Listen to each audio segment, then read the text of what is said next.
ప్రకటన గ్రంథం 19వ అధ్యాయం 6వ వచనం.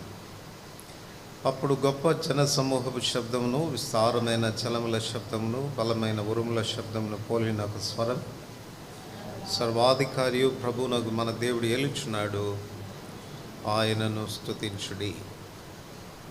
కీర్తనలు 24వ కీర్తన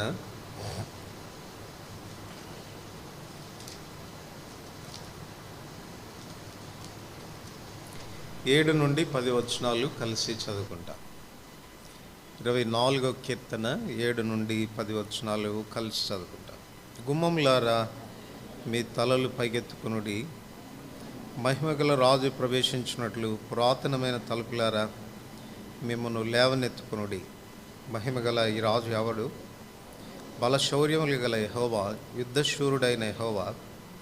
గుమ్మములారా మీ తలలు పైకెత్తుకునుడి, పురాతనమైన తలుపులారా మహిమగల రాజు ప్రవేశించినట్లు మిమ్మను లేవనెత్తుకునుడి. మహిమగల ఈ రాజు ఎవడు? సైన్యములకు అధిపతి యెహోవాయే, ఆయనే ఈ మహిమగల రాజు. ప్రార్థన చేసుకుంటాం. ప్రియ తండ్రి, మీ సన్నిధిని చేరి మీ నామమును ఘనపరిచే ఆధిక్యత ఇచ్చినందుకు వందములు. రూపులేని మాకు రూపునిచ్చారు, విలువలేని మమ్మును మీ సొత్తైన ప్రజగా, అమూల్యమైన వ్యక్తులుగా చేసుకున్నారు. చలనం లేని మాలో జీవం పోసి బ్రతికించారు. అందును బట్టి మిమ్మల్ని ఎంతో స్తుతిస్తూ ఉంటున్నాం. ఇది నాన్న మీ పిల్లలమని పిలువబడే ఆధిక్యతలోనికి తీసుకుని రావడం మాత్రమే కాక, మీ ప్రియకుమారుని యొక్క సారూప్యతలోనికి మమ్మల్ని తీసుకొచ్చినందుకు వందనములు చెల్లిస్తూ ఉంటున్నాం. ఆ విధానంలో మీ నామమును ఘనపరిచి మహింపరిచే ఆధిక్యత ఇచ్చినందుకు వందనములు. ఇప్పుడు మీ వాక్యాన్ని ధ్యానం చేయనట్టుండగా, బలలో పాలు పొందక మునుపు మీ వాక్య వెలుగులో మా జీవితాలు మరొకసారి పరిశీలించుకోవటానికై మీరు ఇస్తున్న అవకాశాన్ని బట్టి వందనములు. మీ వాక్యం బయలువెళ్ళు తోడనే వెలుగు కలిగినని చెప్పారు కదా, మీ మాటలు నెరవేర్చుము. మా అంతర్యాన్ని సైతం బయలుపరచగలిగిన, శోధించగలిగిన, మా హృదయపు ఆలోచనలను సైతం పరిశీలించగలిగిన మీ వాక్యాన్ని మీరు విడుదల చేయండి. ఇందు నిమిత్తం నిష్ప్రయోజకమైన దాసునైన నన్ను మీ సులోచాటును మరుగు చేయము. శక్తిగల మాటల చేత నింపుము, పలుకుటకు వాక్శక్తిని ప్రసాదించుము. చేరి వచ్చిన బడలు మీ ద్వారా తాకబడుదురుగాక. మీ వాక్యము మా జీవితాల్లో కార్యగుణులుగాక. ఇందు నిమిత్తం నిష్ప్రయోజకమైన దాసునైన నన్ను నూతనంగా అభిషేకించమని, ఇందు నిమిత్తం చదువుకున్న లేఖన భాగాలను కూడా మీరే విరచి ఆశీర్వదించి మాకు వడ్డించమని యేసు ప్రభు నామముతో ప్రార్థిస్తున్నాం తండ్రి, ఆమేన్. సర్వాధికారియు ప్రభువునగు మన దేవుడు ఏల్చినవాడు, ఆయన రాజులకు రాజు, ప్రభువులకు ప్రభు అయినవాడు. ఆయన రాజ్యము శాశ్వత రాజ్యం. అట్టి రాజ్య ప్రాప్తులుగా, అట్టి రాజ్య పౌరులుగా ప్రభు మనల్ని చేయడం మనకు గొప్ప ఆధిక్యత. దీనికంటే మరింత గొప్ప ఆధిక్యత ఆయన రాజ్యంలో ఆయనతో పాటు సింహాసనం మీద కూర్చుండి పరిపాలించేటువంటి ఆధిక్యత. అంటే ఆయన మహిమను మనం పంచుకునేటువంటి ఆధిక్యతను ప్రభు మనకు కలుగు చేస్తూ ఉన్నాడు. దేవుని ఆశ అది. కేవలం ఆయన రాజ్య ప్రాప్తులుగా, ఆయన రాజ్యంలో ప్రవేశించిన వ్యక్తులుగా మాత్రమే కాక, తన మహిమను మనం పంచుకోవాలని, తన వలె మనం ఉండాలని, తన లాంటి ఉన్నత స్థానంలో మనం ఉండాలని, తనలాగా పరిపాలకులుగా ఉండాలని ప్రభు కోరుతూ ఉన్నాడు. ప్రవేశం ఉచితం. అది ప్రభు కార్యాన్ని బట్టి, శిలువలో ఆయన చేసిన బలియాగాన్ని బట్టి, విమోచన క్రయధనంగా తన ప్రాణాన్ని అర్పించిన కారణాన ప్రవేశం మనకు ఉచితమైంది. కానీ స్థానం ఉచితం కాదు. స్థానము మనం సంపాదించుకోవటానికై, అతి మహిమలోనికి మనం రావటానికై ఆ రాజు యొక్క రాజ్యంలో ఎలాంటి పౌరులుగా మనం ఉండాలి, ఆ పౌరులకు ఉన్నటువంటి బాధ్యతలు ఏంటి, దాని మీద మన మహిమ అనేది ఆధారపడి ఉంది. ఈ ప్రక్రియలో పోయిన వారం వరకు మనం చూసిన విషయాలు ఏంటంటే, ఆ రాజ్య పౌరులుగా మనకున్న బాధ్యతలు ఏంటో అన్న విషయం మనం చూస్తూ వచ్చినాం. ఎలా ఉండాలి, మన ప్రవర్తన ఎలా ఉండాలి, దేవుడు నియమించినటువంటి బాధ్యతలు ఏంటి అన్నది చూచాం. ఈ దినం నుండి మనం చూసే విషయం ఏంటంటే, మరొక కోణంలో మనం ఆలోచించాల్సింది ఏంటంటే, ఆ రాజ్యపు రాజు ఎవరు అన్న విషయాన్ని మనం ఎరిగిన వారంగా ఉండాలి. ఆయన ఎవరో, ఆయన మహాత్మ్యం ఏంటో, ఆయన గొప్పతనం ఏంటో, ఆయన ప్రభావం ఏంటో, ఆయన శక్తి ఏంటో, ఆయన జ్ఞానం ఏంటో, ఆయన సామర్థ్యం ఏంటో అన్న విషయాలు మనం ఎరిగితే దాన్ని అనుసరించి మనం ప్రవర్తించేదానికి, దాన్ని అనుసరించి మన జీవిత విధానాన్ని సరిచేసుకోవడానికి అది దోహదపడుతుంది. చాలా పర్యాలు మన ప్రభువును గూర్చినటువంటి సరైన అవగాహన లేక, సంపూర్ణమైన జ్ఞానం లేని కారణం చేత ఆయన విషయంలో మనం ఎలా ప్రవర్తించాలో, ఆయన బిడ్డలుగా మనం ఎలా ప్రవర్తించాలో అన్నటువంటి విషయాల్లో సరైనటువంటి అవగాహన మనకు ఉండదు. అందుచేత ఆ రాజ్యపు పౌరులంగా సరైన ప్రవర్తన మనకు ఉన్నట్లుగా ఆయన మహిమను మనం పంచుకునే విధానంలో మనం ఆత్మీయంగా ఎదిగి రావడానికి మన ప్రభువును గురించిన ఎరుక మనకెంత అవసరం.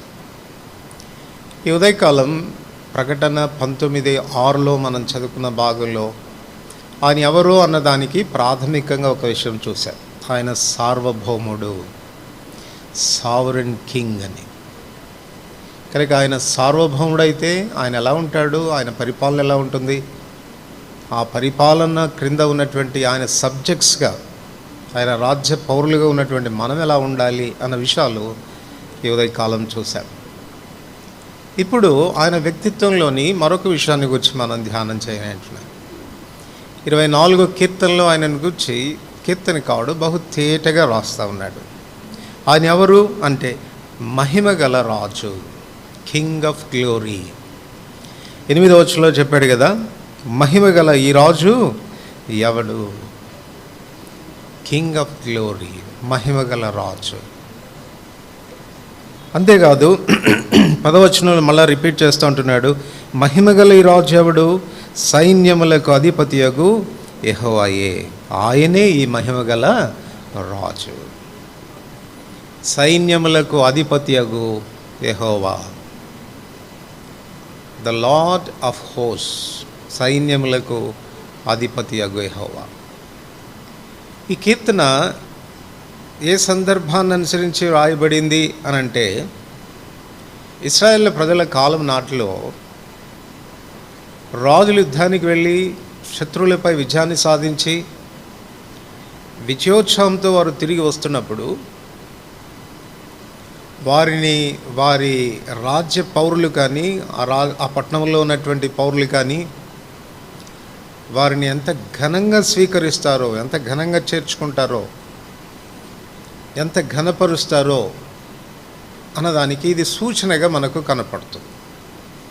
మనందరికీ అర్థం చేసుకోవాలంటే బైబిల్ గ్రంథంలో చక్కని ఉదాహరణ ఉంది. దావీదు గొల్యాతును మీద విజయాన్ని సాధించి తాను తిరిగి వస్తున్నప్పుడు 18వ అధ్యాయం, 1 సమూయేలు 18వ అధ్యాయంలో వాళ్ళు ఎలాగే దావీదును ఘనపరిచారో, రాజును ఘనపరిచారో మనం అక్కడ చూడవచ్చు. తంబూరులతో నాట్యమాడుతూ, స్త్రీలు గాన ప్రతిగానాలు చేస్తూ, సౌలుకు 1000 కొలది, దావీదుకు 10,000 కొలది అని స్తోత్రములు పాడినట్లుగా మనం చూస్తాం. సో ఇక్కడ కూడా మన ప్రభు తాను సైన్యములకు అధిపతి అయినటువంటి రాజుగా తన శత్రువులపై విజయాన్ని సాధించి తాను తిరిగి వస్తున్నప్పుడు రాయబడినటువంటి మాటలు ఇవి. మహిమగల ఈ రాజు ఎవడు? ఈ మహిమ కలిగినటువంటి రాజు సైన్యములకు అధిపతి అయిన యెహోవా, ఆయన తిరిగి వస్తూ ఉన్నాడు. ఆ మహిమగల రాజు తన ప్రజలకు తాను ఇస్తున్న సందేశం ఏంటి అని మనం ఆలోచిస్తే ఇక్కడ ఒక 3 ప్రాముఖ్యమైనటువంటి మాటలు గుర్తించదగినవిగా మనకు కనపడతాయి. తలపైకి ఎత్తేటప్పుడు మన పిల్లలతో చాలాసార్లు మనం ఈ మాట చెప్తాను, అదే రే తల దించుకునే పని చేయకరా అంటే అర్థం ఏంటి? తల దించుకోవడం అనేది అవమానంతో కూడిన జీవితాన్ని గురించి మాట్లాడుతుంది. ఈ మహిమ కలిగినటువంటి రాజు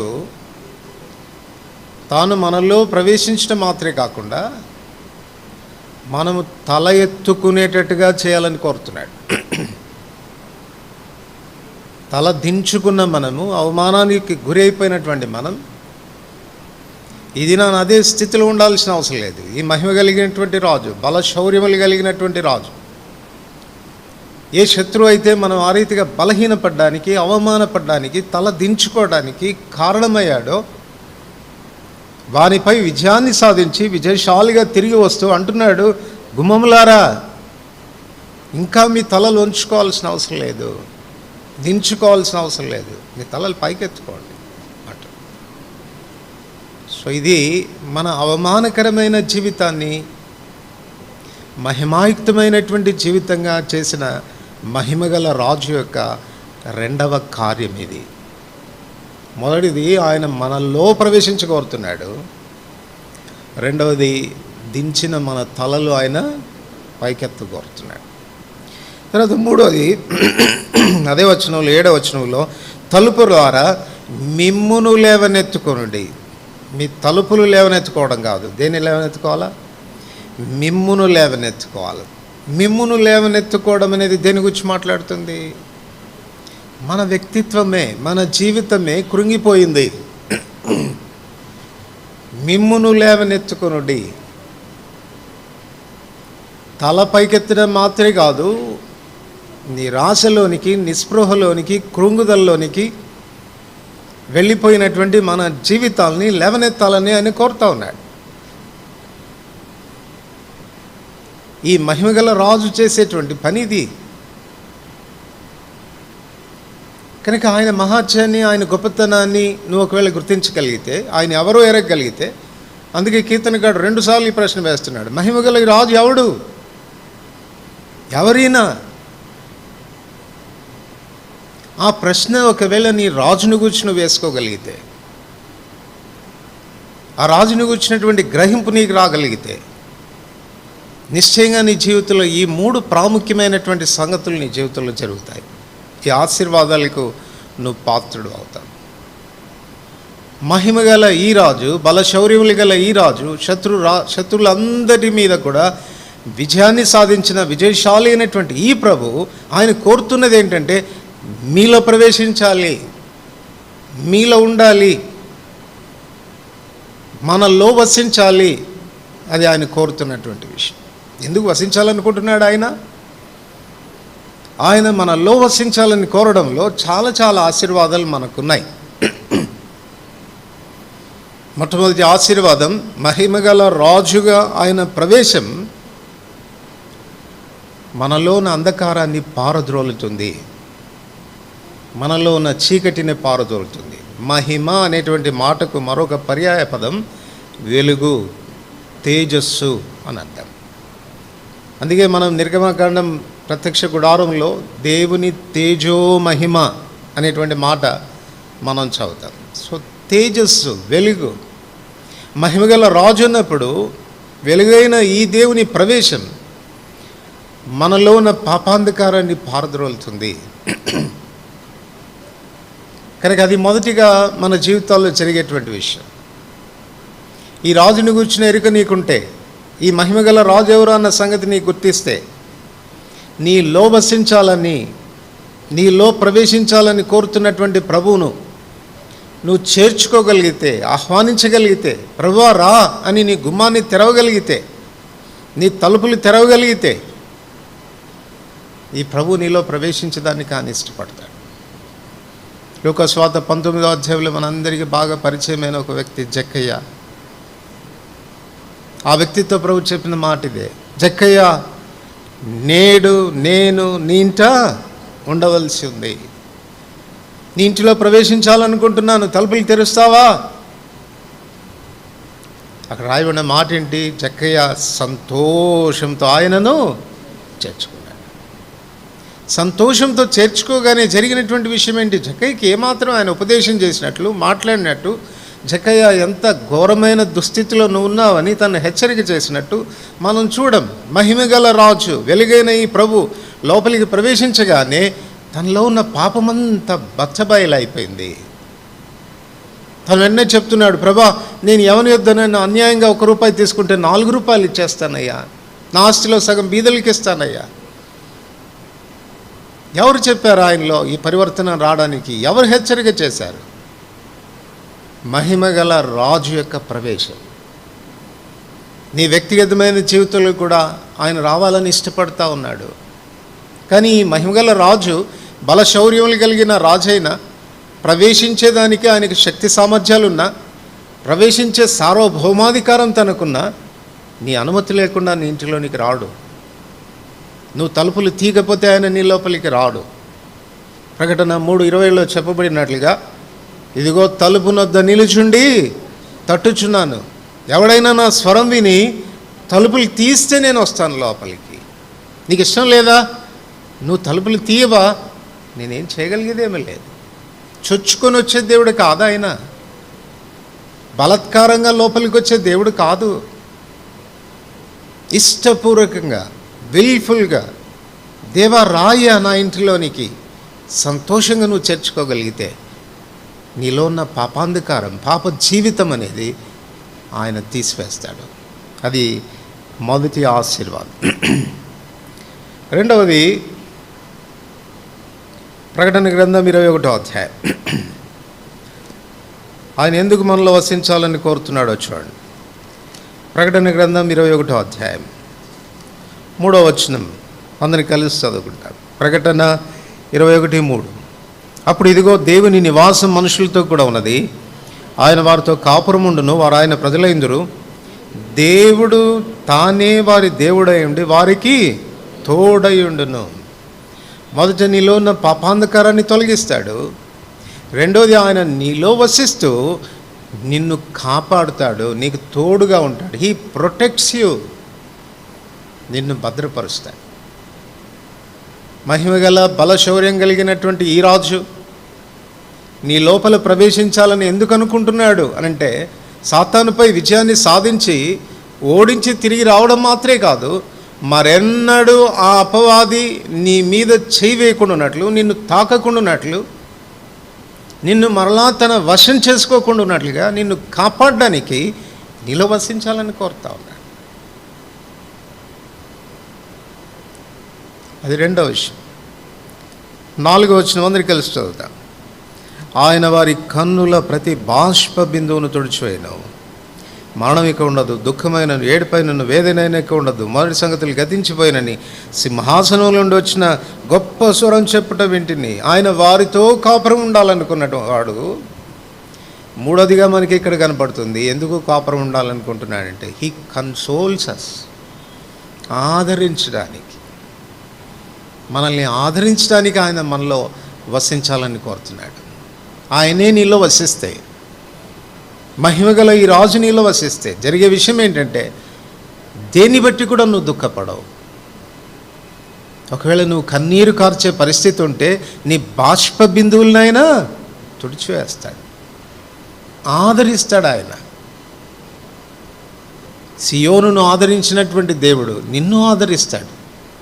సియోను అనుకుందంట కదా ఒకసారి, యెహోవా నన్ను మరచి ఉన్నాడు, ఇక నేను ఆయన దృష్టిలో లేను అని అనుకుంటే, ఆయన అంటాడు, ఎందుకు అనుకుంటున్నావా సియోను? స్త్రీ తన గర్భమున పుట్టిన బిడ్డను మర్చిపోతుందా?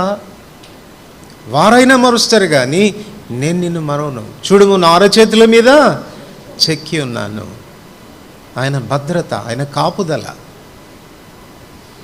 అపవాది నుంచి మనల్ని భద్రపరిచిన నిమిత్తమై, కాపాడే నిమిత్తమై, అంత మాత్రమే కాక మనల్ని మన శ్రమల్లో, మనకు కలిగే కష్టాల్లో, క్రైస్తవ జీవితంలో ఎదురయ్యే ప్రతి దుఃఖకరమైన పరిస్థితుల్లో మనల్ని ఆదరించిన నిమిత్తం ఆయన మనలో వసించుకోవచ్చు. 5వ వచనం అందరికి కలిసి చదువుతాం. 5వ వచనం. అప్పుడు సింహాసనాసీనుడైన వాడు, ఇదిగో సమస్తము నూతనమైనవిగా చేయుచున్నానని చెప్పెను. మరి ఈ మాటలు నమ్మకమును నిజమనై ఉన్నవి గనుక వ్రాయమని ఆయన నాతో చెప్తున్నాడు. ఆయన మనలో వసించడంలో ఉన్న మరొక ఉద్దేశం ఏంటి అని అంటే, ఇన్ ఆర్డర్ టు ట్రాన్స్ఫార్మస్, నూతనపరచడానికి. మహిమగల రాజు ఒకవేళ నీలో ప్రవేశిస్తే, నీలో వసిస్తే, నీతో కూడా ఉంటే జరిగేటువంటి విషయం ఏంటంటే దినదినము కూడా నీ జీవితం రూపాంతరపరచబడుతుంది. 2 కొరింథీ 3:18 ప్రకారంగా మహిమ నుండి అధిక మహిమ పొందొచ్చు, ప్రభువు ఆత్మచేత ఆ పోలికగానే మనం మార్చబడతాం. ట్రాన్స్ఫర్మేషన్ అనేది జరుగుతుంది. ఒకసారి మన జీవితాలను కూడా ఆలోచించుకోవాలి. నిజంగా మహిమగల రాజు మనలోనికి వచ్చాడా? ఆ ప్రవేశం జరిగిందా? తలుపులు తెరిచామా? గుమ్మాలు తెరిచామా? తలలు పైకెత్తుకుని ఆయన ఆహ్వానించామా? మనలో వసిస్తున్నాడా? మరైతే ఈ ప్రక్రియలన్నీ జరగాలి కదా. నీలో ఉన్న పాపాంధకారం పోవాలి కదా. నీలో వసిస్తూ నిన్ను కాపాడాలి కదా, నిన్ను భద్రపరచాలి కదా. నీ కష్టాల్లో, నీ ఇబ్బందుల్లో, నీ వేదనలో నిన్ను ఆదరించగలిగినటువంటి వాడుగా ఉండాలి కదా. దినదినము కూడా నీ జీవితంలో రూపాంతరపరుస్తున్నటువంటి అనుభవం అనేది కలగాలి కదా. అందుకు ఆయన ప్రవేశించగోరుతున్నాడు. 132వ కీర్తన. దానికంటే ముందు యోహాను సువార్త 1వ అధ్యాయం. యోహాను సువార్త 1వ అధ్యాయం 38 నుండి 41 వచనాలు కలిసి చదువుకుంటాను. యోహాను సువార్త ఆగవయ్య యోహాను సువార్త 1వ అధ్యాయం 39 నుండి 41 వచనాలు కలిసి చదువుతాను. వచ్చి చూడుడని ఆయన వారితో చెప్పగా వారు వెళ్ళి ఆయన కాపురమున్న స్థలం చూచి ఆ దినము ఆయన యొద్ద బస చేసిరి. అప్పుడు పగలు రమారమి 4 గంటల వేళ అయినను. యోహాను మాట విని ఆయనను వెంబడించిన ఇద్దరిలో ఒకడు సీమోను పేతురు యొక్క సహోదరుడైన ఆంద్రేయ. ఇతడు మొదట తన సహోదరుడైన సీమోనును చూచి, మేము మెస్సియాను కనుగొంటిమని అతనితో చెప్పి. ఇక్కడ ఇద్దరు శిష్యులు, యోహాను శిష్యులు యేసుప్రభు వారిని వెంబడిస్తూ ఉన్నారు. యోహానే యేసుప్రభు వారిని పరిచయం చేశాడు. ఇదిగో లోక పాపమును మోసుకొని పోవు దేవుని గొర్రెపిల్ల అని. ఆ తర్వాత ఇది దేవుని గొర్రెపిల్ల అని రెండోసారి పరిచయం చేశాడు. వాళ్ళిద్దరు వెళ్ళిపోతూ ఉంటే యోహాన్ ఏం బాధపడలేదు. ఏంట్రా నా శిష్యులుగా ఉండి మళ్ళీ ఆయన శిష్యులు కాబోతున్నారా అని బాధపడలేదు. డైరెక్ట్ చేశాడు వాళ్ళ దగ్గరికి. వాళ్ళు వచ్చి అడుగుతున్నారు, రబ్బీ నువ్వు ఎక్కడ కాపురం ఉన్నావు అని అంటే, వచ్చి చూడండి. ఆ దినాన్ని వారు వెళ్ళారు, ఆయనతో కాపురం ఉన్నారు. జరిగిన విషయం ఏంటండి? ఆ తర్వాత వాళ్ళు వచ్చి చెప్తున్నారు, మేము మెస్సియాను కనుగొంటిమి. ద రెవల్యూషన్ ఆఫ్ క్రైస్ట్, క్రీస్తును గూర్చినటువంటి ప్రత్యక్షత. ఆయన మనలో వసిస్తే జరిగే విషయం ఏంటంటే తను గూర్చిన బయలుపరుపు మనకు కలుగుతుంది. తను ఎవరో మనం అర్థం చేసుకోవడం ప్రారంభిస్తాము. తన వ్యక్తిత్వం అర్థమవడం ప్రారంభిస్తుంది. ఇది ఉన్న ఆధిక్యతలన్నిటికంటే గొప్ప ఆధిక్యత అని చెప్పాలి.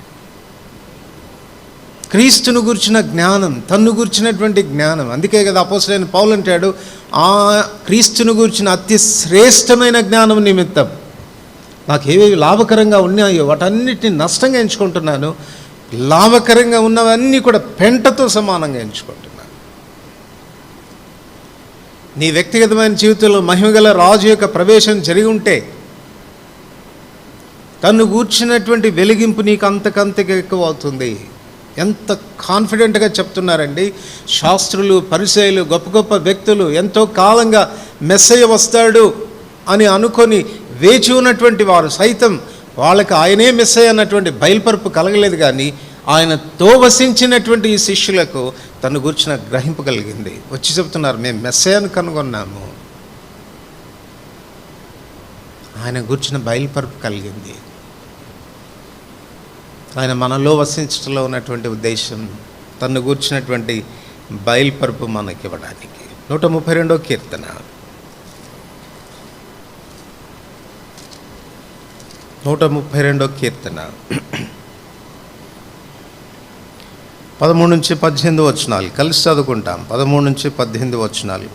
యెహోవా సీయోనును ఏర్పరచుకొని ఉన్నాడు, తనకు నివాస స్థలంగా దాన్ని కోరుకొని ఉన్నాడు. ఇది నేను కోరిన స్థానం, ఇది నిత్యం నాకు విశ్రమ స్థానంగా ఉండను. ఇక్కడ నేనే నివసించదను. నేను దాని ఆహారమును నిండారులుగా దీవించదను. దానిలోని బీదలను ఆహారంతో తృప్తిపరచదను. దానిలోని యాజకులు రక్షణ వస్త్రంగా ధరింపచేసేదను. దానిలోని భక్తులు బిగ్గరగా ఆనందగానం చేసేదరు.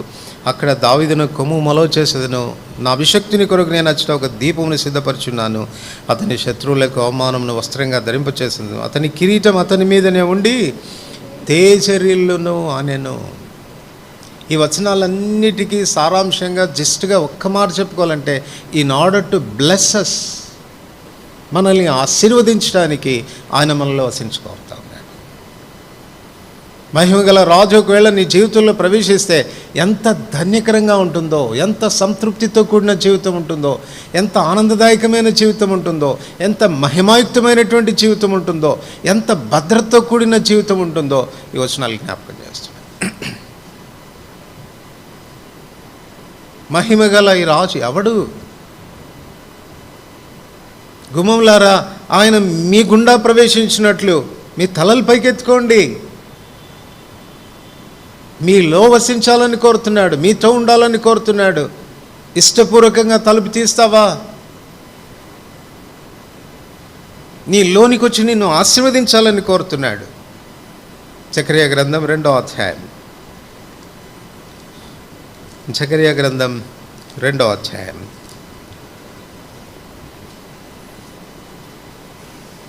5వ వచనం. అందరికి కలిసి చదువుతాం. జకర్యా గ్రంథం 2వ అధ్యాయం 5వ వచనం. అందరికి కలిసి.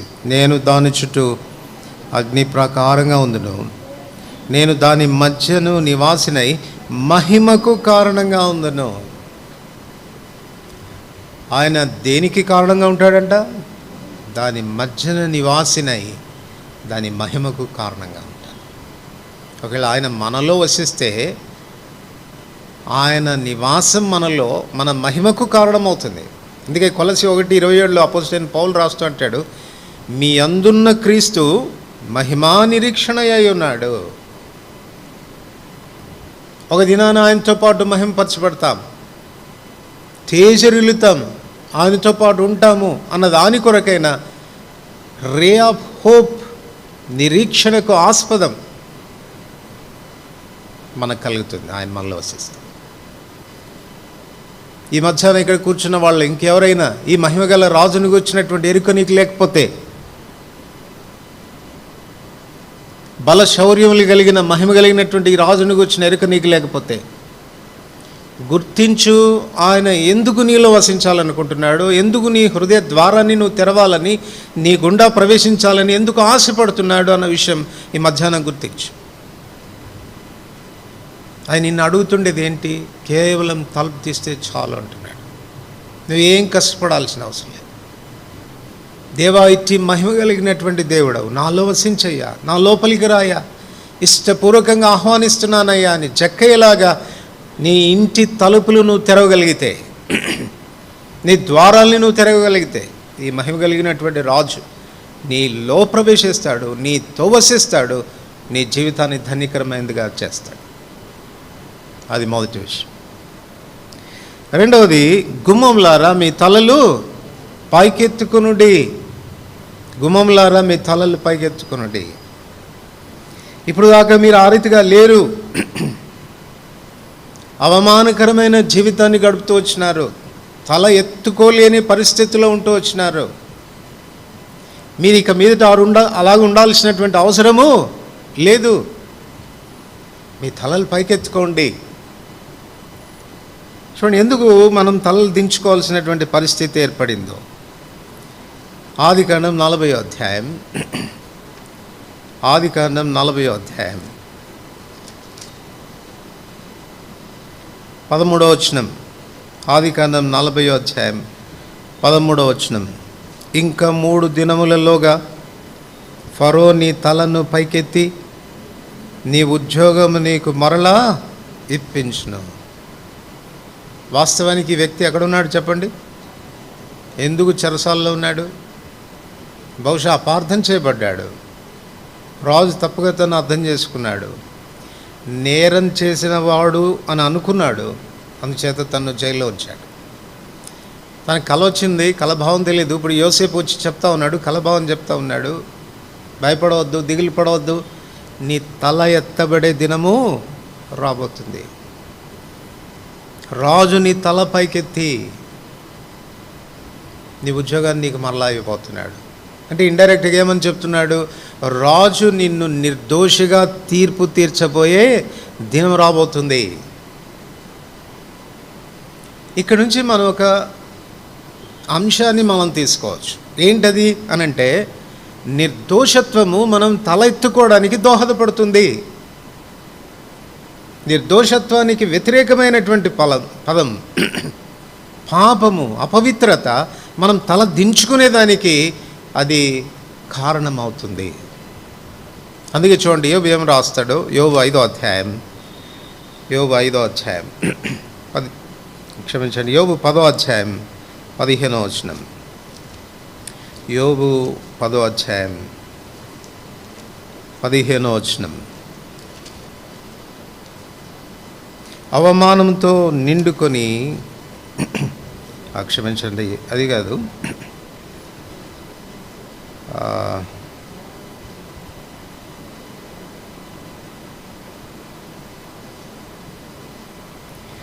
నేను నిర్దోషి అయినను నేను తల ఎత్తుకొనను అనేటువంటి మాట ఉంటుంది.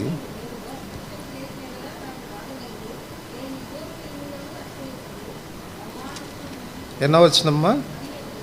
15వ వచనం. నేను దోషకృత్యములు చేసినడలా నాకు బాధ కలుగును, నేను నిర్దోషినై ఉండినను అతిశయపడను.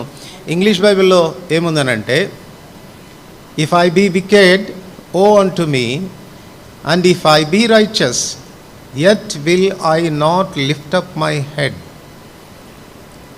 అంటే తను ఏమంటున్నాడంటే, నేను నిర్దోషినైతే తల ఎత్తుకోవాలి, తల ఎత్తుకొని ఉండాలి, కానీ తల ఎత్తుకోను అంటున్నాడు. అక్కడ ఇండైరెక్ట్గా ఏమని చెప్తున్నాడు, నేను నిర్దోషినైతే ఏం చేసే ఉండేవాడిని, నా తలనెత్తుకొని ఉండేవాడిని, నా తలనెత్తుకొని ఉండేవాడిని. కనుక నిర్దోషత్వం అనేది మనం తల ఎత్తుకునేదానికి దోహదపడుతుంది.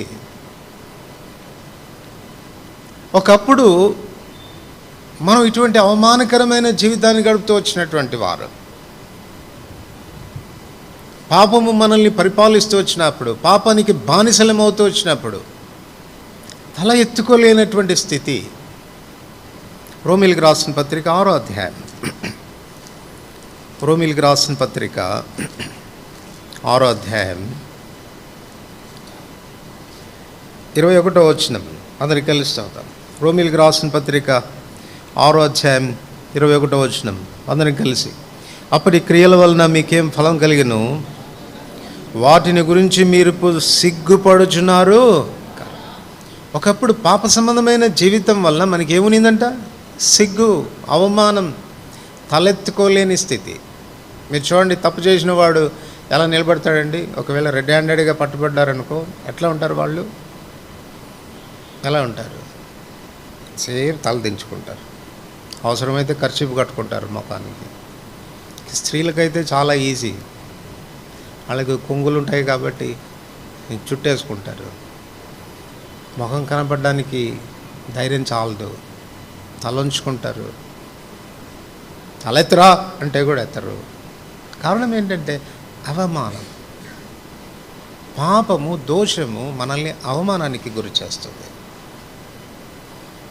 ఈ బలశూరుడైనటువంటి, మహిమ కలిగినటువంటి ఈ రాజు చేసినటువంటి పని ఏంటంటే, ఏ పాపానికి అధిపతి అయినటువంటి వాని కింద బానిసలుగా ఉంటూ వచ్చినామో, ఏ పాపపు శక్తి చేత ప్రేరేపించబడి అపవిత్రతను జరిగిస్తూ వచ్చినామో, అవమానానికి గురై తలెత్తుకోలేని జీవితాన్ని గడుపుతూ వచ్చినామో, అలాంటి మన శత్రువు మీద ఆయన విజయాన్ని సాధించి తిరిగి వస్తూ ఉన్నాడు. వాని చెర నుండి మనల్ని విడిపించాడు, స్వతంత్రులుగా చేశాడు. గుమ్మములారా, ఇంకా మీరు సిగ్గుపడాల్సిన అవసరం లేదు, తల దించుకోవాల్సినటువంటి అవసరం లేదు. మిమ్మును నీతిమంతులుగా చేయడానికి మీ విరోధైనటువంటి అపవాదిని జయించిన విజయశాలిని నేను. మరణ భయం చేత దాస్యమునకు లోబడినటువంటి మనల్ని విడిపించడానికి రక్త మాంసంలో పాలివాడై మరణాన్ని జయించి మృతుల్లో నుండి తిరిగి లేచి విజయశాలిగా వస్తున్నటువంటి ఈ ప్రభువు నిన్ను నీతిమంతునిగా తీరుస్తున్నాను, తల ఎత్తుకో. ఎలా చూస్తానో తెలుసా? నేను నిన్ను నువ్వు ఎన్నడూ పాపం చేయనట్టుగా చూస్తాను. నీ దోష రుణాన్ని తీర్చివేశాను, నీ పాపపు రుణపత్రాన్ని సంపూర్ణంగా తుడిచివేశాను, రికార్డు లేకుండా చేశాను.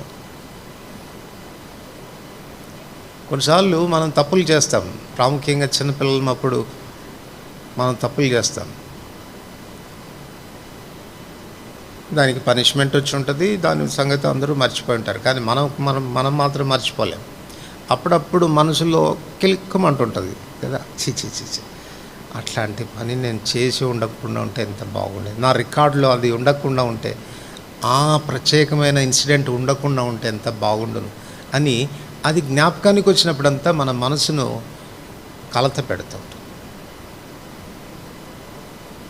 అప్పుడు కూడా మనం తల ఉంచుకోవాల్సిన పరిస్థితి. ఎవరు మనల్ని తల ఉంచుకోమని చెప్పరు, కానీ మనల్ని గురించే మనం ఆలోచన చేసుకొని మనం సిగ్గుపడుతున్న పరిస్థితులుగా ఉంటాయి. కానీ మన ప్రభువులో ఉన్నటువంటి ఆశ్చర్యకరమైన సంగతి ఏంటంటే నీతిమంతులుగా తీరుస్తాడు, మన రికార్డునే తొలగిస్తాడు. వారి పాపములు మరెన్నడూ జ్ఞాపకం చేసుకోనని చెప్పాడు. అందుచేతనే నిర్దోషివై దేవుని సన్నిధిలో నిలబడగలిగిన, ధైర్యంగా నిలబడగలిగిన, తలెత్తుకొని నిలబడగలిగిన మామూలు వ్యక్తుల దగ్గర కాదండి. కీర్తనలు 134లో ఏమని రాస్తాడు? దేవా, దోషములను నీవు కనిపెట్టి చూచిన ఎడల ఎవడు నీ ఎదుట నిలవగలడు? ఎఫెసీ 1:4-6 ఏమని రాశాడు? మనం తన ఎదుట పరిశుద్ధులమును నిర్దోషులమై నిలబడాలని ఆయన కోరుతా. గుమ్మములారా మీ తలలు పైకెత్తుకోండి. అపవిత్రతకు, పాపానికి బానిసలమైపోయి కేవలం సిగ్గుకరమైన అవమానంతో కూడిన జీవితాన్ని గడుపుతున్నటువంటి మనం, దేవుని ఎదుట నిలబడడానికి వీలు లేనటువంటి స్థితిలో ఉన్న మనం, ఒకవేళ వెళితే తలదించుకోవాల్సినటువంటి మనల్ని ఇది నాన్న బహు ధైర్యంగా తన ఎదుట నిలబెట్టి, తల ఎత్తి నిలబెట్టేటువంటి స్థితిలోనికి ఆయన తీసుకొచ్చాడు. అందును బట్టి ప్రభువును స్తుతించాలి. రాజులు 2వ గ్రంథం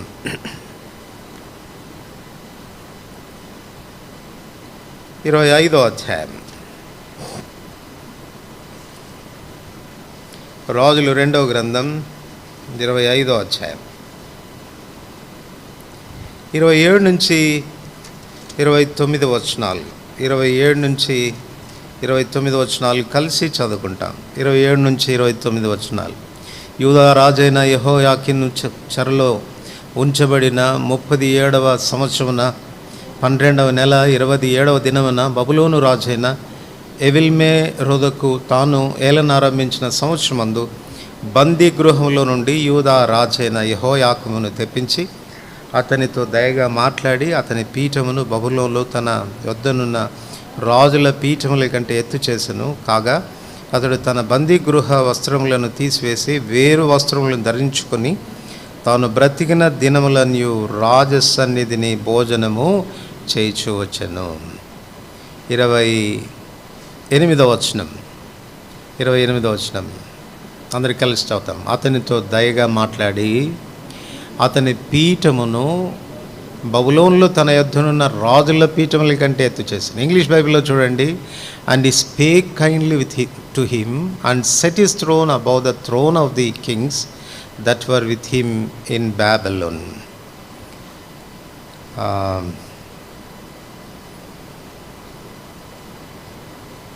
ఇక్కడ మనం గమనిస్తే మరొక తర్జుమాలో ఏముందంటే అతని తలను పైకెత్తి అనేటువంటి మాట వాడబడింది.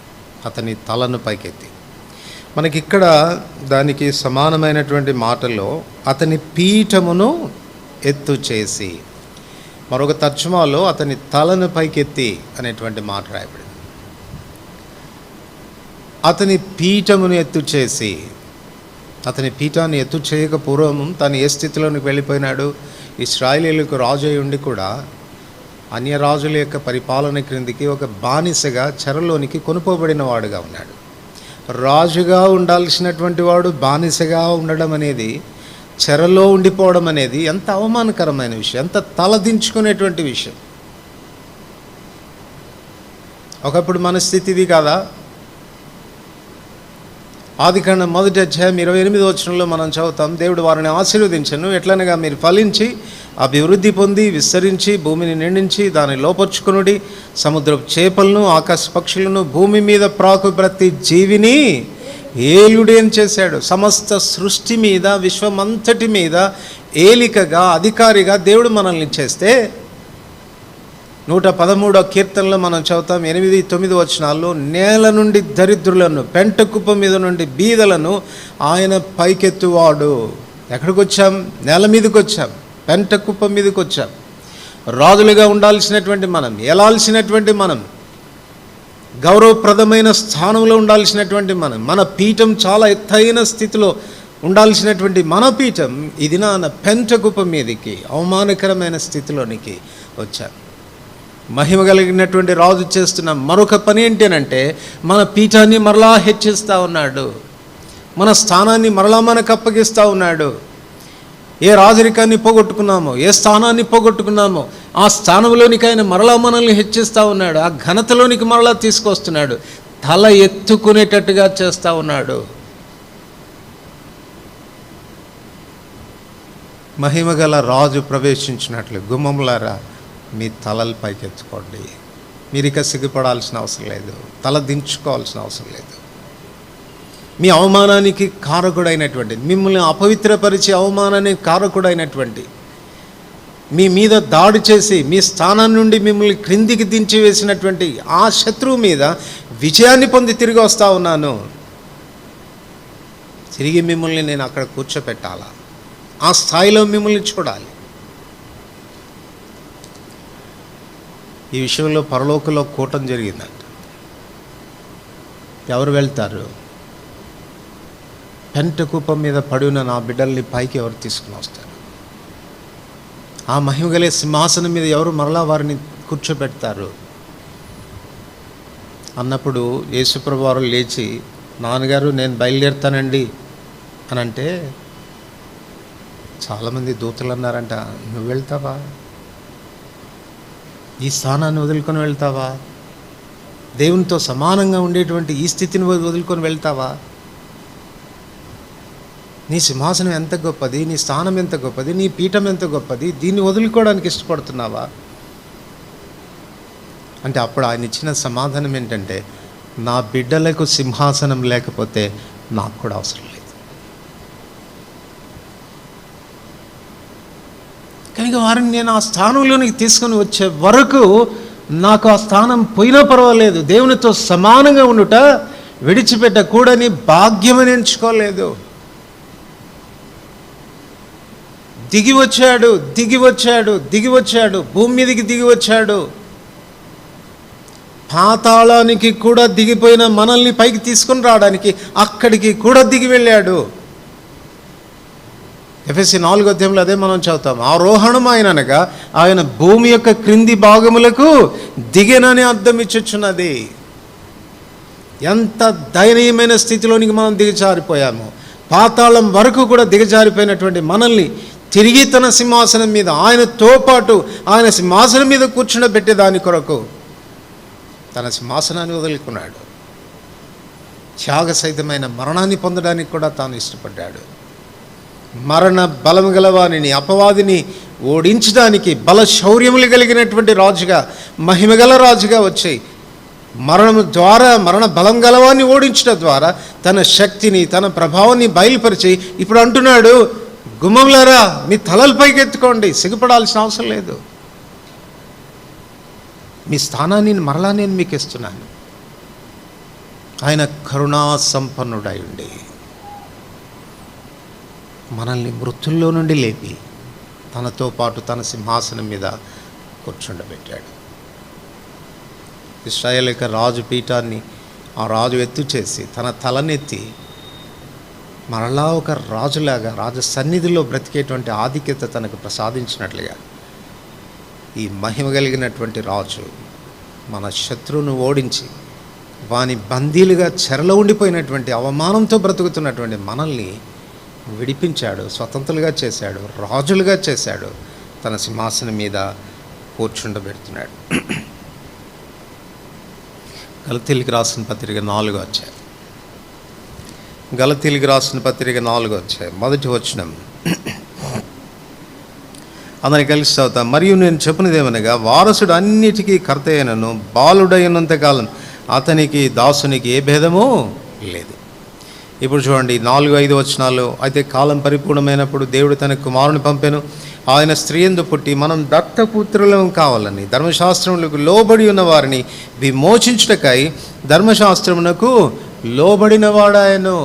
ధర్మశాస్త్రాన్ని బట్టి పాపానికి బానిసలమైపోయినటువంటి మనల్ని విడిపించడానికి ధర్మశాస్త్రానికి లోబడిన వాడయ్యాడు. 7వ వచనం అందరికి కలిసి చదువుదాం. కాబట్టి నీవిక దాసుడవు కావు, కుమారుడవే. కుమారుడవైతే దేవుని ద్వారా వారసు. దాసులుగా సిగ్గుపడాల్సిన, బానిసలుగా సిగ్గుపడాల్సిన స్టేట్ నుండి కుమారత్వపు హోదాలోనికి తీసుకొచ్చాడు. ఆయనతో పాటు సమానంగా కూర్చుండే ఆధిక్యత, ఆయన నిత్య స్వాస్థ్యాన్ని మనం పంచుకునేటువంటి ఆధిక్యత, ఆ మహిమలోనికి ప్రభు మనల్ని తీసుకొచ్చాడు. అందుకే ఇది మనం తల దించుకోవాల్సిన అవసరము లేదు. మీ తలల పైకి ఎత్తుకోండి అంటున్నాడు. 3వ కీర్తన, కీర్తనలు 3వ వచనం అందరికి కలిసి చదువుతాం. 3వ కీర్తన 3వ వచనం అందరికి కలిసి చదువుతాం. యెహోవా, నీవే నాకు కేడంగాను, నీవే నాకు అతిశయాస్పదంగాను, నా తల ఎత్తువాడవుగాను ఉన్నావు. నీవే నా అతిశయాస్పదము, నా తల ఎత్తువాడవు. నేను గర్వించడానికి కారణం, నేను అతిశయించడానికి కారణం నీవేనయ్యా. నా తల ఎత్తుకునేటట్టుగా నేను జీవించడానికి కారణం నీవేనయ్యా అని చెప్తున్నాడు. ఏం కారణం అనంటే 1వ వచనంలో, యెహోవా నన్ను బాధించువారు ఎంతో విస్తరించి ఉన్నారు, నా మీదికి లేచువారు అనేకులు. దేవుని వల్ల అతనికి రక్షణ ఏమీ దొరకదని నన్ను గురించి చెప్పువారు అనేకులు. యెహోవా, నీవే నా కేడెముగాను, నీవే నాకు అతిశయాస్పదంగాను, నా తల ఎత్తువాడవుగాను ఉన్నావు. అంటే దాని అర్థం ఏంటి చెప్పండి? శత్రువులు మన మీద ఎంత విజృంభించినా, విస్తారంగా మన మీద భయపడడానికి ప్రయత్నించినా అయిపోయింది వీడి పరిస్థితి. వీడికి రక్షణ లేదు, ఇదే వాడి జీవితం యొక్క ముగింపు, ఇక వాడికి నిరీక్షణ లేదు అని చెప్పుకునే పరిస్థితుల్లో కూడా నేను తల ఎత్తుకోగలిగే స్థితిలోనే నన్ను ఉంచావు. కారణం, నా నిరీక్షణకు ఆస్పదం నువ్వు, నా రక్షణకు ఆస్పదమైన వాడివి, నా మహిమకు ఆస్పదమైనటువంటి వాడివి. అందుకే క్రిందికి వస్తే 7వ వచనంలో చెప్పాడు, 5వ వచనంలో చెప్తాడు, యెహోవా నాకు ఆధారం కావున నేను పండుకొని నిద్రపోయి మేలుకొందును. 10,000 మంది దండెత్తి నా మీదకి వచ్చి మోహరించినను నేను భయపడను. 7వ వచనం, యెహోవా లెమ్ము, నా దేవా నన్ను రక్షింపుము. నా శత్రువులందరి దవడ ఎముక మీద కొట్టువాడవు నీవే, దుష్టుల పళ్ళు విరగొట్టువాడవు నీవే. వాళ్ళేమో నాకు రక్షణ లేదనుకుంటే వాళ్ళ పళ్ళు ఎరిగిపోయినాయంట, వాళ్ళ దవడలే పగిలిపోయినాయంట. కారణం, నీవు నాకు ఆధారమైన వాడు, యు ఆర్ మై ప్రొటెక్షన్, నీవే నా విజయానికి కారకుడవు. అందుకే నేను తల ఎత్తుకుంటా ఉన్నాను. గుమ్మములారా మీ తలలు పైకెత్తుకోండి. 3వదిగా 24వ కీర్తన 7వ వచనం, 24వ కీర్తన 7వ వచనం, గుమ్మములారా మీ తలలు పైకెత్తుకునుడి, మహిమగల రాజు ప్రవేశించినట్టు పురాతనమైన తలుపులారా మిమ్మును లేవనెత్తుకొనుడి, మిమ్మును లేవనెత్తుకొనుడి. మిమ్మును లేవనెత్తుకొనుడి అనేటువంటిది మన కృంగుదల స్థితిలో నుంచి మనం లేవలసిన దాని గురించి మాట్లాడుతుంది. శత్రువు మనల్ని వశపరచుకోవడం మాత్రమే కాక, మన అవమానానికి కారకుడుగా వాడు ఉండడం మాత్రమే కాకుండా మనల్ని కృంగదీస్తాడు, నిరాశలోనికి తీసుకొని పోతాడు, నిస్పృహలోనికి తీసుకుని వెళ్ళిపోతాడు. మరలా తిరిగి మనం లేస్తామా, నేను మళ్ళా నిలబడగలుగుతానా, చక్కగా నేను ఉండగలుగుతానా అని అనుమానించేటట్టుగా చేస్తాడు. ఇప్పుడు ఈ మహిమగల రాజు చెప్తున్నటువంటి మాట ఏంటంటే, నువ్వు ఏమాత్రం ఇక నిరుత్సాహపడాల్సినటువంటి అవసరము లేదు. కమాన్, ప్రోత్సహించుకో, నిన్ను నువ్వే పురుకొల్పుకో, తిరిగి లే, బలం పుంజుకో, లెమ్ము, తేజరిల్లు. కారణం ఏంటంటే నీ శత్రువు మీద నేను విజయాన్ని సాధించాను. వాడు నీకేం చేయలేడు. భయపడవద్దు, ధైర్యం తెచ్చుకో, కృంగిపోవద్దు. క్రైస్తవ జీవితంలో ఎన్ని పర్యాలు మనం ఇలాంటి స్థితిలోనికి వెళ్ళిపోతూ ఉంటాం. దేవుని బిడ్డలు ఏమైనా చెప్తాము, మీ రాజు ఎవరండి అంటే, మా రాజు ఎవరు అనుకున్నావు, మహిమగల రాజు అంటాం. కానీ ఏదైనా చిన్న సమస్య రాకపోని కృంగిపోతాం కదా. ఒకసారి ఇలాగే జరిగింది. చదవండి, మొదటి 2 రాజుల గ్రంథం 5వ అధ్యాయం. 2 రాజుల గ్రంథం 5వ అధ్యాయం 7 నుండి 9 వచనాలు. 7 నుండి 9 వచనాలు అందరికీ కలిసి. ఇశ్రాయేలు రాజు ఈ పత్రికను చదివి వస్త్రములు చింపుకొని, చంపుటకును బ్రతికించుటకును నేను దేవుడనా, ఒకని కలిగిన కుష్ఠరోగం మాన్పుమని నా యుద్ధకు ఇతడు పంపుట ఏమి, నాతో కలహంనకు కారణం అతడు ఎట్లు వెదుగుచున్నాడో మీరు ఆలోచించుడని. ఇశ్రాయేలు రాజు తన వస్త్రములు చింపుకున్న సంగతి దైవజనుడైన ఎలీషాకు వినబడినప్పుడు, అతడు నీ వస్త్రములు ఎందుకు చింపుకుంటువి, ఇశ్రాయేల్లో ప్రవక్త ఒకడు ఉన్నాడన్న అతనికి తెలియబడినట్లు అతని నా యుద్ధకు రానిమ్మని రాజునకు వర్తమానం చెప్పాను. ఇంకా ఇలా రాయబడి ఉంటే ఇంకా బాగుండేదేమో అనిపించింది నాకు. ఇశ్రాయేలీలో ప్రవక్త ఒకడు ఉన్నాడన్న సంగతి నీకు తెలీదా, ఎందుకు వస్త్రాలు చింపుకున్నావురా నాయన అని నా దగ్గర పంపు. సో ఇండైరెక్ట్గా అటు నయమానుకు ఇటు ఇశ్రాయేల్ రాజుకు కూడా సందేశాన్ని పంపిస్తున్నాడు. ఏమంటున్నాడు, అది అసంభవమే. ఈ దినాల్లో కుష్ఠరోగానికి వైద్యం ఉంది, కానీ ఆ దినాల్లో కుష్ఠరోగానికి వైద్యం లేదు. వైద్యం వస్తే బహుశా కరోనాలాగేమో పోయేదేనేమో. అటువంటి పరిస్థితుల్లో సిరియా దేశం రాజు ఈయనకు ఉత్తరం రాసి పంపిస్తున్నాడు, నేను నా సైన్యాధిపతిని నీ దగ్గర పంపిస్తున్నాను, వానికి వచ్చిన రోగాన్ని బాగు చేసి పంపానంటే, పంపకపోతే నీ సంగతి చూస్తానన్నట్టుగా ఉంది. ఆ ఉత్తరం చదువుకొని ఠారెత్తిపోయాడు పాపం ఇశ్రాయేల్ రాజు. అంటున్నాడు, చూసారా కలహం కొరకు ఎట్లా కారణం ఎదుగుతున్నాడో, అయినా కుష్ఠరోగాన్ని నేను బాగు చేయగలనా, అసంభవమైనటువంటి సంగతి. తను కృంగిపోవడానికి కారణం. వస్త్రాలు ఎప్పుడు చింపుకుంటారండి, చిన్న దుఃఖం వచ్చినప్పుడా, ఎక్కువ దుఃఖం వచ్చినప్పుడా, ఎంత కృంగిపోతే తన వస్త్రాలు చింపుకుంటాడు చెప్పండి. అది కూడా రాజు. ప్రవక్త అంటున్నాడు, ఒరే బుద్ధి లేనోడా, ఒక ప్రవక్త ఉన్నాడన్న సంగతి మర్చిపోయావా నువ్వు? నీ వస్త్రాలు చింపుకోవాల్సిన అవసరం ఏంటి, కృంగిపోవాల్సినటువంటి అవసరం ఏంటి, పంపివాణ్ణి నా దగ్గరికి.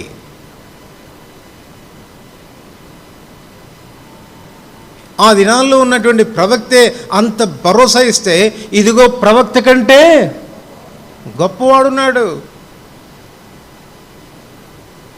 నీ కృంగుదల్లో, నీకొచ్చేటువంటి కష్టాల్లో తల దించుకుంటున్నావా, తల ఎత్తుకోగలుగుతున్నావా, నీ వ్యక్తిత్వం కృంగిపోతా ఉందా, లేక నువ్వు తిరిగి లేపబడగలుగుతున్నావా?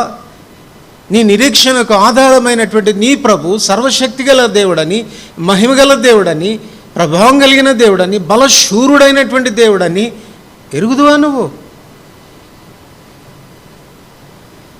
గుమ్మములారా, మిమ్ముల్ని మీరే లేవనెత్తుకోండి. డిస్కరేజ్ కావద్దు, నిరుత్సాహపడవద్దు, కృంగిపోవద్దు, అయిపోయింది నా గతి ఇంతే అని అనుకోవద్దు. టేక్ కరేజ్, ధైర్యం తెచ్చుకో. నా ప్రాణమా, నాలో నీవేలా కృంగి ఉన్నావు, కృంగిపోవద్దు.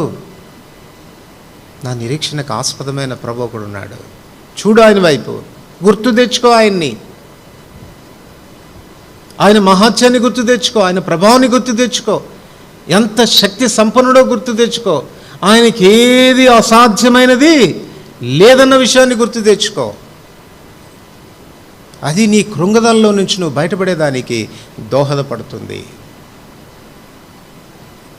ఈ ప్రభువు నువ్వు ఎరుగుదువా? ఆయన మహాత్యాన్ని ఎరుగుదువా? 20వ కీర్తన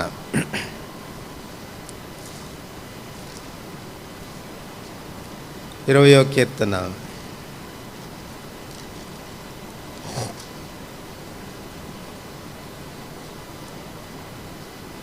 8వ వచనం అందరికి కలిసి చదువుకుంటాం. 20వ కీర్తన 8వ వచనం అందరికి కలిసి చదువుకుంటాం. వారు కృంగి నేల మీద పడి ఉన్నారు, మనము లేచి చక్కగా నిలుచుచున్నాం. వారు కృంగి నేల మీద పడి ఉన్నారు, మనం లేచి చక్కగా నిలుచున్నాం.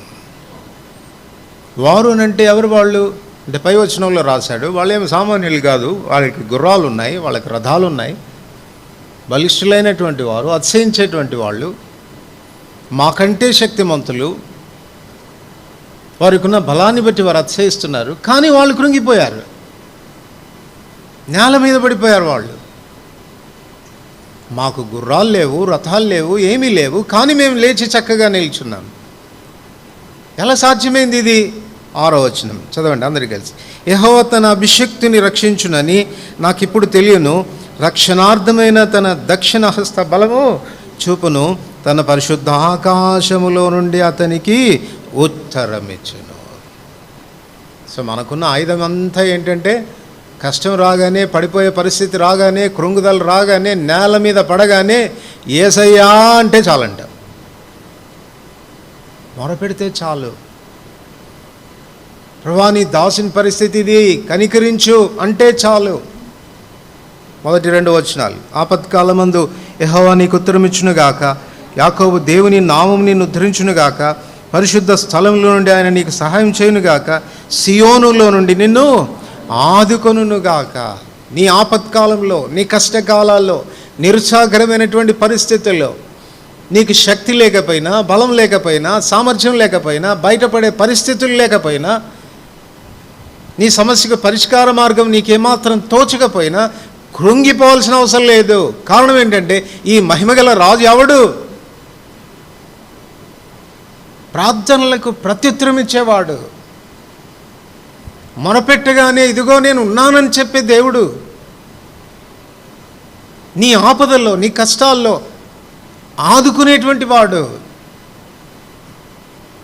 మనుషులైనా తప్పిపోతారేమో కానీ ప్రభు ఎన్నడూ కూడా తప్పిపోడు. తనకు నిజంగా మొరపెట్టే వారికి ఆయన ఆశ్రయంగా ఉండేటువంటి దేవుడు. ఈ మహిమగల రాజు యొక్క సామర్థ్యం ఎరుగుదువా? వీళ్ళు అంటున్నారు, వాళ్ళకి బలాలు ఉన్నాయి, వాళ్ళకి గుర్రాలు ఉన్నాయి, వాళ్ళకి రథాలు ఉన్నాయి, వాళ్ళకి శక్తి ఉంది, సామర్థ్యం ఉంది, అయినా నేల మీద పడిపోయారు. కానీ మేము మాత్రం చక్కగా నిలబడ్డాం. కారణం ఏంటంటే, మా దేవుని బట్టి, మమ్మల్ని రక్షించే మా దేవుని బట్టి, మా ప్రార్థనలకు ప్రత్యుత్తరం ఇచ్చే దేవుని బట్టి, ఆయనకున్న సామర్థ్యాన్ని బట్టి మేము నిలబడ్డాం. కృంగిపోతున్నావా? నిరాశపడుతున్నావా? ఏదైనా నేను ఇబ్బంది పెడతా ఉందా? ఈ సమస్య నుండి ఇంకా నేను విడుదల పొందలేను అనుకుంటున్నావా? నీ రాజు యొక్క మహాత్మ్యం ఏంటో నీకు తెలీదు అన్న విషయం ఎరుగు. ఈయన మహిమగల రాజు. 145వ కీర్తనలో కృంగిన వారిని ఆయన లేవనెత్తేటువంటి వాడు. ఆ శక్తి ఆయనకుంది. ఆశ్రయించు ఆయన్ని, మొరపెట్టు, చిన్న ప్రార్థన చేయి. నువ్వు ఉన్న పరిస్థితుల్లోంచి ప్రభు నిన్ను బయటకు తీసుకొని రాగలడు. 37వ కీర్తన 23-24 వచనాలు. 37వ కీర్తన 23-24 వచనం. ఒకని నడత యెహోవా చేతనే స్థిరపరచబడును, వాని ప్రవర్తనను చూచి ఆయన ఆనందించును. యెహోవా తన చేయి పట్టుకుని ఉన్నాడు గనక అతడు నేలను పడినను లేవలేక ఉన్నాడు. నేలను పడే పరిస్థితులు వస్తాయి. ఎప్పుడు? మన నడకలో, మన ఆత్మీయ జీవితం యొక్క నడకలో, ప్రభు కొరకు మనం చేసే ప్రయాణంలో చాలాసార్లు పడిపోతాం. పడిపోయినా మనమేం భయపడాల్సిన అవసరం లేదు. ఎందుకు? నేలను పడినను మనమేం లేవలేకుండా ఉండలేము, లేస్తాం. ఎందుకు లేస్తాం అంటే అతడు చేయి పట్టుకొని ఉన్నాడు నాది.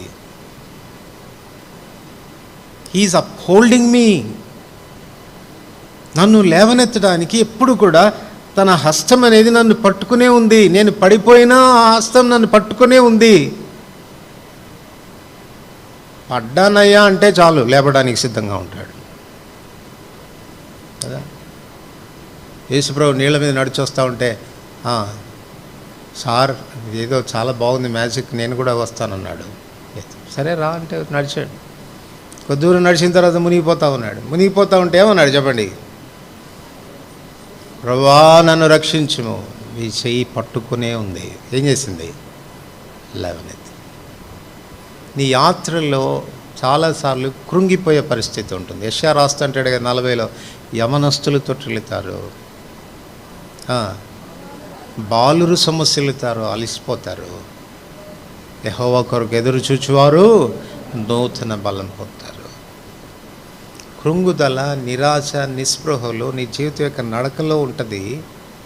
కానీ నువ్వు క్రింద పడ్డా నిన్ను లేపడానికి ఆయన హస్తం ఎప్పుడు నిన్ను పట్టుకున్నాడు. అందుకే హోషేయ 11:3-4 రాస్తాడు, ఎఫ్రాయిముకు చెయ్యి పట్టుకొని నడక నేర్పిన వాడను నేనే. నువ్వు కృంగిపోవడానికి ఆస్కారం లేదు. చేత కాదు మనకు సరైన విధానంలో క్రైస్తవ జీవితాన్ని కొనసాగించడం. అలా నడవాలో మనకు చాలాసార్లు అర్థం కాదు. బలహీనపడతాం, కృంగిపోతాం, నిరాశకు వస్తాం, నేలను పడిన పరిస్థితులు మన జీవితంలో ఉంటాయి. కానీ మన ప్రభు హస్తం మనకు తోడుగా ఉండి మనల్ని పైకి లేవనెత్తేదిగా ఉంటుంది. కీర్తనలు 61:2. 61వ కీర్తన 2. 61వ కీర్తన 2. నా ప్రాణము తల్లడిల్లగా బూదిగంతముల నుండి నీకు మొరపెట్టుచున్నాను. నేను ఎక్కలేనంత ఎత్తైన కొండ మీదికి నన్ను ఎక్కించు. క్రైస్తవ జీవితం ఎలాంటిదంట? కొండ మీదికి ఎక్కే జీవితం లాంటిది. పర్వతారోహణము చేయాల, పర్వతాలు ఎక్కాల, పర్వత శిఖరాగ్ర అనుభవం చేరుకోవాలి.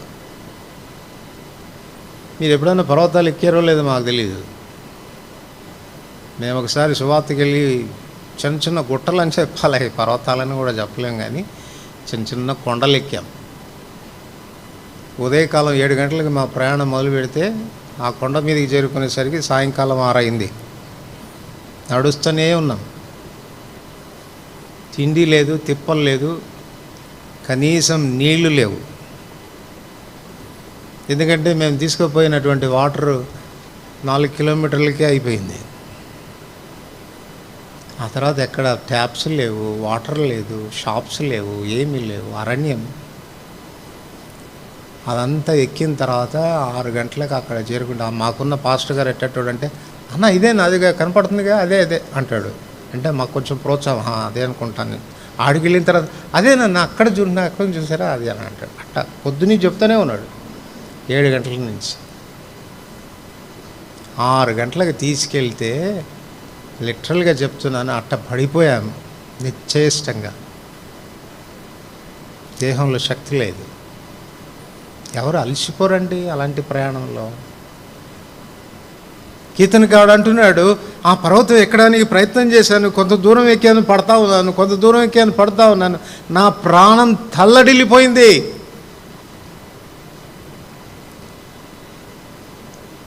కానీ నువ్వు జ్ఞాపకం వచ్చింది నాకు. నేను ఎక్కలేని ఎత్తైన పర్వతం మీదకి ఎక్కించగలిగిన వాడివి. ఆ శిఖరాగ్ర అనుభవాన్ని చేరుకోవడానికి దోహదపడేవాడివి. నా ప్రాణం తల్లడిల్లాల్సిన అవసరం లేదు, కృంగిపోవాల్సిన అవసరం లేదు, నిరుత్సాహపడాల్సిన అవసరం లేదు. నన్ను లేవనెత్తగలిగిన వాడివి, ఆ పర్వతం మీద నిలబెట్టగలిగిన వాడివి నువ్వు. అది తన అనుభవం. 30వ కీర్తన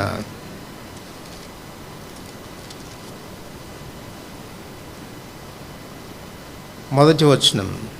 అందరికి కలిసి చదువుకుంటాం. 30వ కీర్తన మొదటి వచనం. యెహోవా నా శత్రువులను నా విషయమై సంతోషింపనీయక నీవు నన్ను ఉద్ధరించి ఉన్నావు, అందుకై నేను నిన్ను కొనియాడుచున్నాను. 3వ వచనం. యెహోవా పాతాళంలో నుండి నా ప్రాణమును లేవదీస్తివి, నేను గోతిలోనికి దిగకుండా నీవు నన్ను బ్రతికించితివి. ఇవి ఎక్కడి నుంచి మొరపెట్టాడు ఈయన?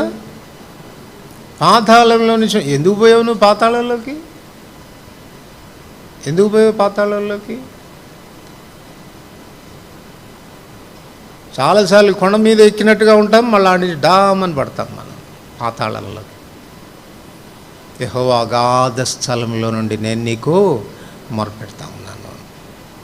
దేవా దోషములను నువ్వు కనిపెట్టి చూచిన ఎడల ఎవడు నీ ఎదుట నిలవగలడు. అంటే దాని అర్థం ఏంటి? ఎందుకు అగాధంలోనికి వెళ్ళిపోయానంటే నా పాపాలేనయ్యా, నా దోషాలేనయ్యా, నా అపవిత్రతనయ్యా. ఎత్తైన స్థితిలో నువ్వు నన్ను ఉంచాలని కోరినావు, ఆత్మీయ ఉచ్చ స్థాయిలో నన్ను ఉంచాలని కోరినావు, కానీ పడిపోయాను పాతాళానికి.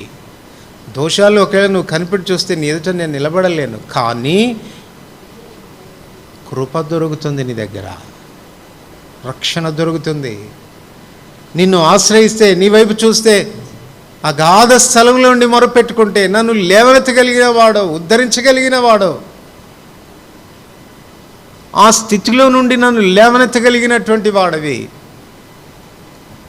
5వ వచనం అందరికి కలిసి చదువుకుంటాం. 30వ కీర్తన 5వ వచనం. ఆయన కోపము నిమిషం మాత్రం ఉంటుంది. ఎందుకు కోపం వస్తుంది ఆయనకి?